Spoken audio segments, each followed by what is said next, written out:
Swamy, a well-rounded personality, was led by example himself, either as a film actor when he started his memorable journey in film industry with Dalapati, and that too again you saw with they made a trio with him, Rajinikanth and his mentor, Mr. Mani Ratnam. Went on to deliver hits after hits, from Roja, Bombay to Devaragam. And at that point, at the peak of his career, he decided to take a break from the industry in 1998 and went on to do his MBA in international business from Wake Forest, North Carolina. And that's when he started his journey as an entrepreneur. He took on the challenge of the entrepreneurship that came with the start of ProLease Global financial BPO that at one point employed 20,000 people and revenues upwards of 700 million. Looking back, he attributes all of his successes to taking up new challenges and excelling in them, and looking back at the journey more than the destination. He did his schooling at Don Bosco in Chennai and his business or bachelor's in Loyola College before he started his film career. He considers all this as part of the journey that is worthwhile learning experience by just looking back at what he's achieved and feeling good about it and taking corrective path to it. He's again back in films, and as you all know, he's on Vijay TV doing the Tamil version of Who Wants to Be a Millionaire. And it's not just that, he's already in his second venture as an entrepreneur, running a company called Talent Maximus, which at this point employs 4,000 people. He's the proud recipient of the Tamil Nadu government's awards of Kalaimamani and the National Award of Rajiv Gandhi for National Integration. Please join me in welcoming Mr. Arvind Swamy.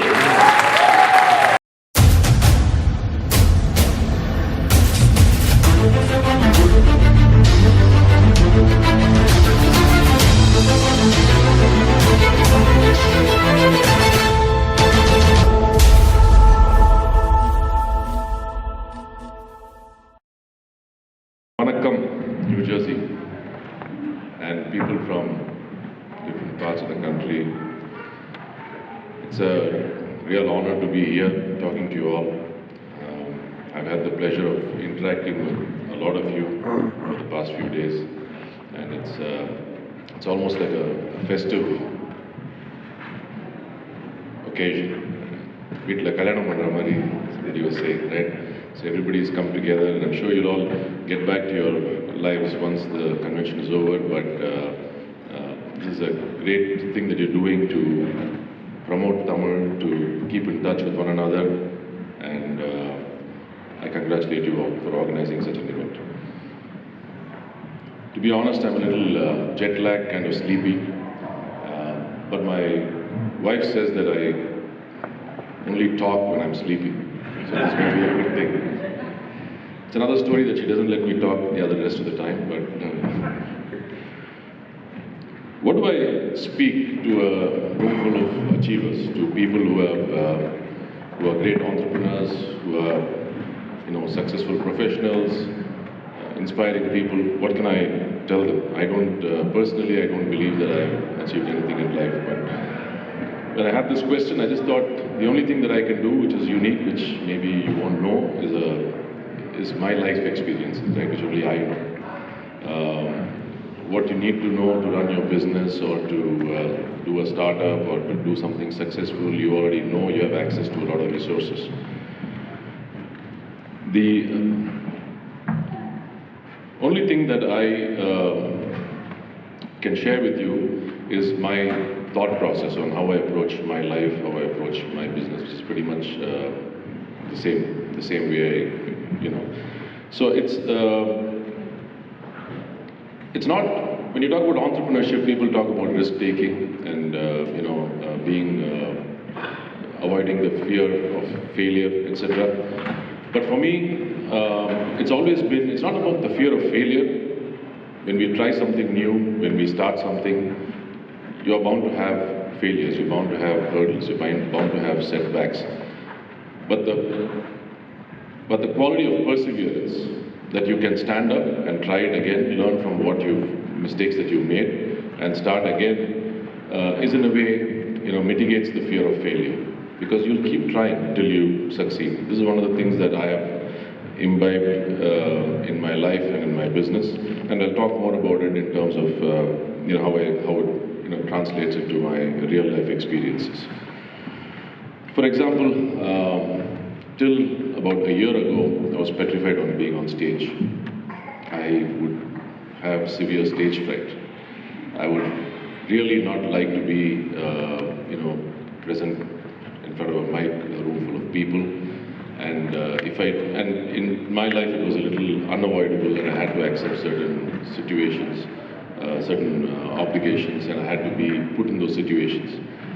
But I would, as the day, came close, I would probably curse myself for accepting to be there. And I would try to find some excuse to say that, can I call in sick? Can I say that I'm not okay? All because I was scared of standing in a situation pretty much similar to this. I thought of it as a weakness.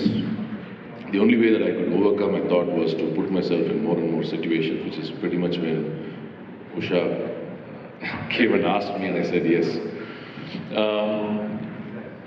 The fear of judgment is there amongst all of us, right? And that was there with me as well. I mean, I could go and stand in front of a camera, act with 5,000 people watching, and it wouldn't matter, and they all become a blur, and I'm just focusing on my work and my acting. But at the same time, if I'm actually in front of people, then I would have severe stage fright. The way I overcame that, of course, is to put myself more and more into similar situations, into situations such as that, and somehow I think I'm doing far better now than I was a year ago. And I'm looking forward to speeches, looking forward to sharing my experience. And I honestly don't have the fear of being judged. That I think is pretty similar to how I would approach a lot of my business ideas as well, how I would approach problem solving as well. Keep trying, put yourself in challenging situations. That's the only way that you can learn a lot of things when you get out of your comfort zone. Now, when I say, the qualities of me as an entrepreneur or as an actor, or, how I deal with life, it has to go back to my upbringing. So I'm going to probably share with you a few things about my childhood. I grew up in a farm out of choice because my parents loved agriculture. My father was a fairly well-known industrialist, and he's been a very inspiring personality. It's an inspiring story. He was actually born in a village called Melatur, which was near Tanjavur, and he lived with his siblings in a small home, which was just maybe a room. And this was pre-independence. And at that time, because he didn't have a place to, it was not comfortable for him, there was not enough place inside the room, etc., he decided to go and make a living and a life for himself outside Melatur. So he stole the rice bag in the house, arisi mootaiya vittu. Most of us, right? I mean, I can do it. So arisi mootaiya vittu, whatever, kaalna, ettana, edo edutittu, train la ticket vaangama, Calcutta ponaru. And anga poi, he worked as an accountant. He worked in a shop writing accounts. He taught in a junior girls' school. And that's how he started. And soon he was very ambitious, and more than ambitious, I think it was a question of survival. So he would do whatever it took to get a job, to get a life. And he was a people's person, so he interacted a lot with the comedians in Calcutta and the locals as well. He was also very active in the freedom movement. And during the partition time, when there were riots that were there, they were going around saving people from all communities who were in distress.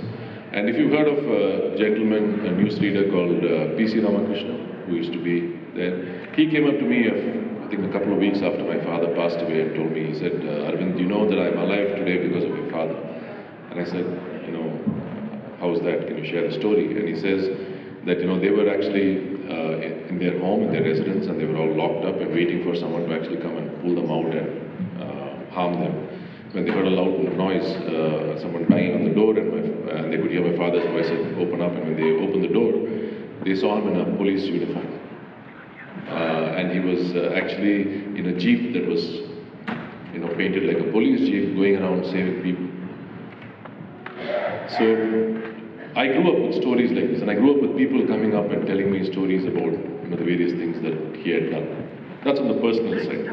On the professional side, he started trading in the Calcutta Stock Exchange, made a lot of money, then became bankrupt, then started again, then got into steel trading. And I think there was a bit of a cartel there going around in Calcutta. And I think in the 70s, for example, I've seen certificates in the office wall which said 100,000 tons of steel, export sales steel. So he was one of the pioneers of exporting sales steel. And this journey that he had, then he started a company called Kaveri Engineering Industries, which was doing work for BHEL in Tiruchirappalli. So a lot of things, and he's done a lot of different things in life. Probably when someone asked me, why didn't you just stick to movies? Why did you quit movies, or why don't you continue doing other businesses or whatever it is? I feel inadequate. That I feel in a sense that I've not done even a percentage of what he has done in his life. Maybe it's something in my subconscious. So I want to do different things. I want to experience. The quest for doing different things probably comes from there. And when I was growing up, when I came to about my 8th grade, we had all these, he was a very, very well-known big industrialist, and life was very comfortable. But when I came to my 8th grade, he told me, and I was going to an affluent school, and when I came to my 8th grade, he told me, you know what, from this year onwards, you will not be taking the car to school, you will take the bus. And I was thinking in my head, what would my friends think of me as a kid? Right? I'm going to an affluent school, everybody comes in fancy cars, and that's what I'm used to. And somewhere kids also, today I see a lot of kids showing off a new gadget or a pencil box and what they have in school, and comparing, things that their friends have, and demanding those things from us as parents. I didn't even have a choice. I said, take the bus to school. So what I did, being used to a life of luxury, is that I went to his office and sent his office person to get a bus pass, because he told me you can't buy a ticket every day. The bus pass is cheaper, so you have to go get a bus pass and go to school. So I sent my office person, his office person, to go get the bus pass, for which I got yelled at. So he doesn't work for you, he works for me. Go stand in the queue in Mandavali and get the bus pass. So I had to go there and do that. And I very reluctantly started using the public transport to go to school. It may not seem like a big thing now, but it was a big thing back then. Because as a kid, you feel embarrassed, you have all these, it's not justified, but it is a real feeling. So when I used to go to the bus stop and stand in the morning, I used to meet new kinds of, friends that I never interacted with before in school. Because probably you cluster towards people of the same background. So I made new friends.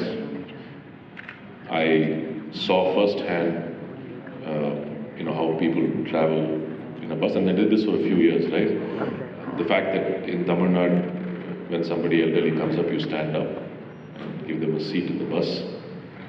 Never sit in the ladies section, for example. So all these things are something that was new to me. It was a new learning. But the most important learning, which I practice till date is the fact that there is no shame in how you commute, right?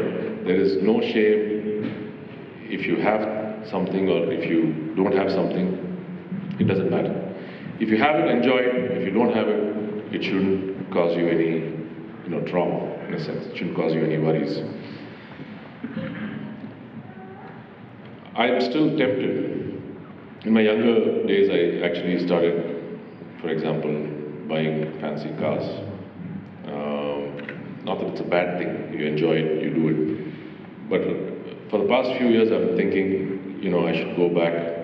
It doesn't matter, like which car I travel in or whatever when I'm at work or when I'm locally. The reason I'm saying all this is it contributes to my lack of fear when it comes to an entrepreneurial risk. It doesn't matter. If it comes to it, I'll live in a small home, I'll walk, I'll take the bus, I'll take an auto, whatever. Those are things that those are things that do not stop me from venturing and investing into something. If you have dealt with the worst case scenario, or what in your mind is the worst case scenario, I think the appetite for risk will increase. Right? And this was a training that came not with such many, I don't think he was so far-sighted, or maybe he was, but he put me in those situations and it kind of prepared me for life, right? He also did a lot of things. In 1985, for example, I came to New York the first time. He took me on a world tour. He was diagnosed with a health condition, and all that he said was, before I go, I want you to see the world. So we started in Europe, we went across the US, we went to Japan. So this is at an age when I was just finished my 10th grade, and when world travel was not very common. And one of the things that he did was he took me to Lido, Folly-Boucher, when I was 15 years old. And he said, please look at it differently. It's not meant to be, it's not what you think. It's a different culture, and you have to embrace it without being judgmental. Again, that helped me in a lot of things in life. At 15, you're in Folly-Boucher in Lido, wearing some suit and trying to look older than I should be to get me in there. But walking through streets of Amsterdam, for example, at 15. And he did this to me. I'm thinking back, and I'm wondering whether I'll do the same with my son or with my kids. I don't think I would. There's a difference between people who have come up the hard way, who have seen so many things in life. They're so broad-minded. They've seen everything, right? And somewhere that spirit is something that we should not let go as well. So then I wanted to do medicine, which he didn't approve, because in those days, somebody has to sign a form in your 11th grade to enroll into a course. So I wanted to be a doctor. He said, no, you have to do business, and I was signed up to do in the commerce stream.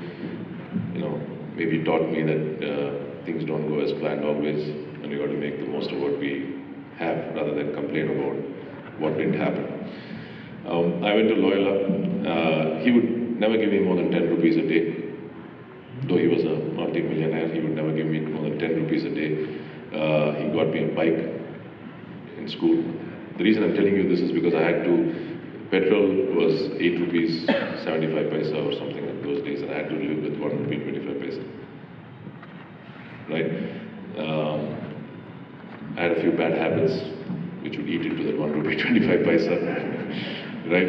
And what it forced me to do, it put me in a situation where I decided to explore other opportunities of revenue while I was in college. It made me accept modeling assignments. So I did my first ad when I was in college, and they used to pay me 5,000 rupees a day. A guy who got a rupee 25 paisa a day suddenly jumped to a 5,000 rupee a day lifestyle just by modeling, which meant nothing else than everybody in your college would be in the car park waiting for you, and you would have to take everybody out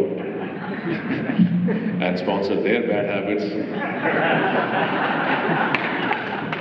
Right? So that's all it meant. But it gave me a sense of pride, and it gave me a sense of possibility that I could go out and make money. And do things. He would never ask me for that money, right? So it was meant for me, and I could spend it. And because I was doing ads, and the only thing he told me was, ads are okay, but padam you don't want to waiting varada, cinema pandan waiting varada. I said, yeah, I never had any thoughts of doing a movie or whatever. So my college finished, and then he said, now it's time to get oriented with business. So he said, first, Trichy po, I want you to, because we had a manufacturing firm called Kaveri, he said, I want you to go through some training and all that. I've organized everything, 2 months, 3 months. So I said, okay. So I went there. My mom made some, nice new trousers and shirts, office bomber, the smart phone, all that. So I got all those things made, and I landed in Trichy, and they took me to a cabin. I put my bag there and said, Vanga sir, polo. And they took me to the shop floor and said, Appa, 2 maasam welding kathukichu. So they put me in touch with a foreman, and I learned TIG welding, arc welding. Then I moved to the sandblasting thing. So I, was observing what happens in the furnace. And then they took me to the casting department after a couple of months on the shop floor, and I could understand what it all meant. How do you source metal? What kind of metal would you require? What kind of wastage would be there? What are the processes that go through? How do you bid? Because the timeline that is required for transition over various stages on the shop floor. The reason I'm spending a lot more time about what my dad did is because it's far more interesting than what I did, and it influenced a lot of things in my life. So once it was done, he put me into various, I went to Bombay. We had another company called Arvind Swamy Tefcon. We were doing a lot of global trade. I was given the Sri Lankan market to deal with, and I was exposed to all that. And then came the offer from Mr. Maniratnam to do a movie. So I just wanted to check with you, how much time do we have? 3 more. 3 more minutes.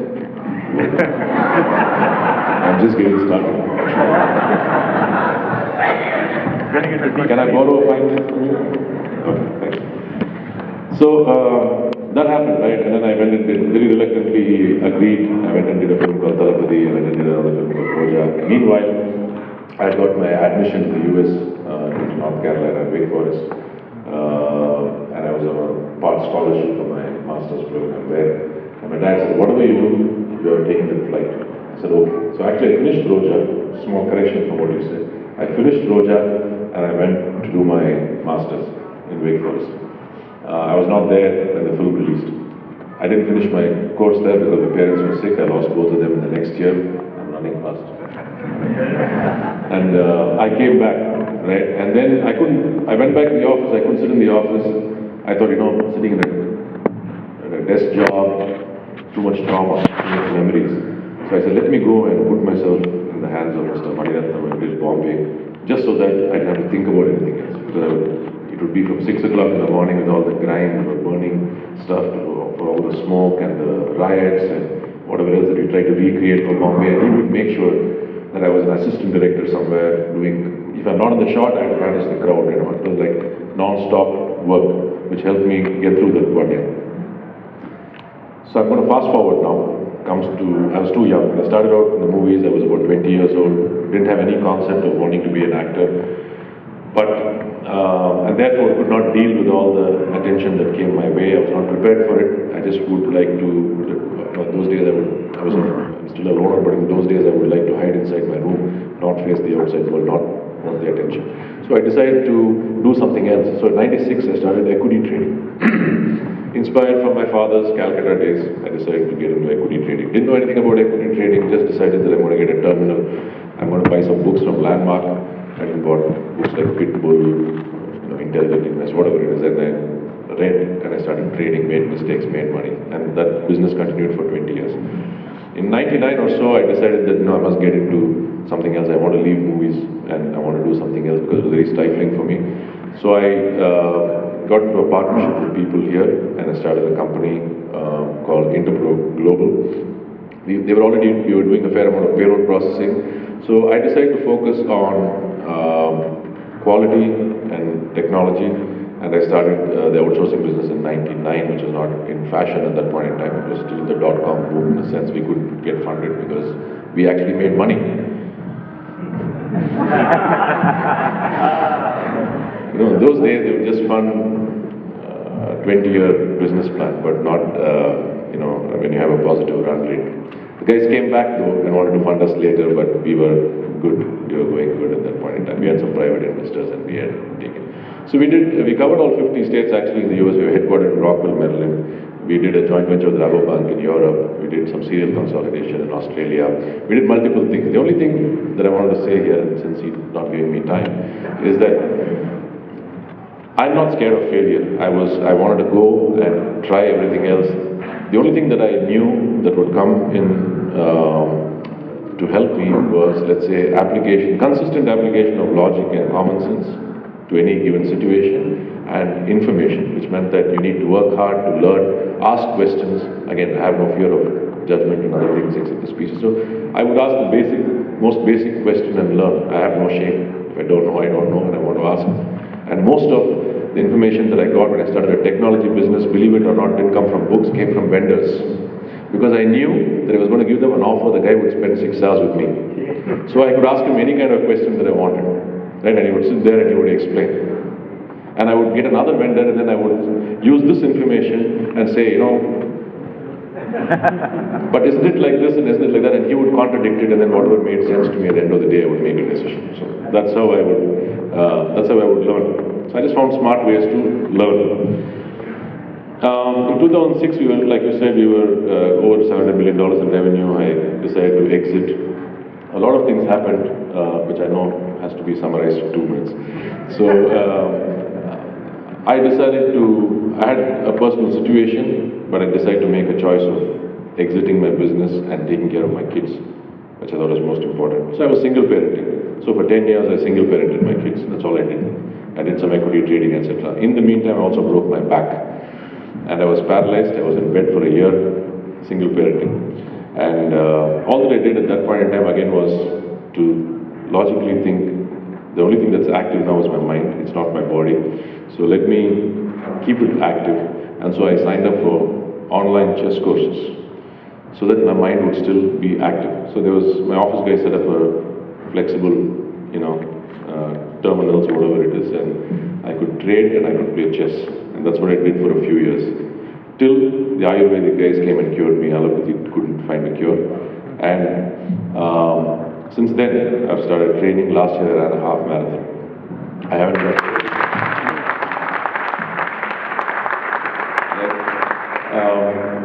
and I run a company called Maximus. We do payroll processing, we do staff leasing, we do reimbursement management, etc. The product that I'm coming out with next is it's a little more than a HRIS or a HCM thing. It will be on a per use basis, etc. The only reason I'm coming out with it because I designed a lot of workflow applications during those 7, 8 years, 10 years that I was in business, and I thought, people are charging too much. For Oracle is charging too much. SAP is charging too much. So I said, I want to give it almost for free per user base. Right? It's only knowledge, it's only the workflow. So I can design it. It doesn't cost me, you don't have to pay. If I don't cost my time or my knowledge into it, then, it's priced pretty low. So anybody working in Oracle, SAP, HR, watch out. And a quick thing I just want to say. Can I? Am I boring you? Okay. Somebody else is going to sacrifice their time. Just one quick thing. When I was getting into movies and, the Tamil industrial community would always look down, in a sense. Cinema, what is he doing kind of a thing. I'm a cinema car. I've heard a lot of these things in my childhood and my thing. Okay. I didn't want to, obviously, contest. Free to think what you want, in a sense. But I have to tell you something that since I've been in both these industries and both these professions, both have flaws, right? But one beautiful thing that I've seen in the movies when you make a film is that when that scene is being shot, right, there are 24 crafts that come into play there. Okay, that is your lighting, your camera work, your makeup, your costume, your production guy who comes and gives you water, the works, right? I mean, there are 24 arts and crafts that come into play there. The guy who's pushing the trolley, to the crane man, to everybody else. And when that shot happens, and it is scanned, There's not a single flaw. If it is, then the shot is reshot, right? So you know at that point in time when you're actually shooting that scene or that particular shot, you know who's at fault. You know that the crane guy is the only guy, so the other 23 guys are looking at him, right? If the makeup is not okay and someone says, hey, you know what, the makeup is not okay, the costume is not okay, you haven't ironed it properly, you can see who's at fault there, who's stopping the workflow. Which never happens in our corporate world. Really, it never happens. I mean, you'd like it to happen, but you can never, in a moment's instance, know how things are progressing. All you can do is say, hey, how's it going? Yeah, it's going fine, it's on schedule, okay. Then when it happens, who did know? I didn't know that guy did that, and that guy did that, and it goes on, right? But it never happens in the movie industry because it's so transparent. And one of the next things that I plan to do, and think about it, it's like, everybody working together for that moment, and it happens because every single person knows his job for that moment. Right? And that kind of transparency of productivity I've not seen in the corporate environment. So I'm trying to see if I can create some kind of a workflow and algo to see how I can replicate, break down tasks and see if I can recreate something similar once the HCMS is out and these guys are out of business. Okay. But anyway, so I wanted to talk a little more about creativity, etc., but I'll save it for another time. Maybe the fireside chat later on. Thank you so much. Thanks for giving me this opportunity and for the time, the patience.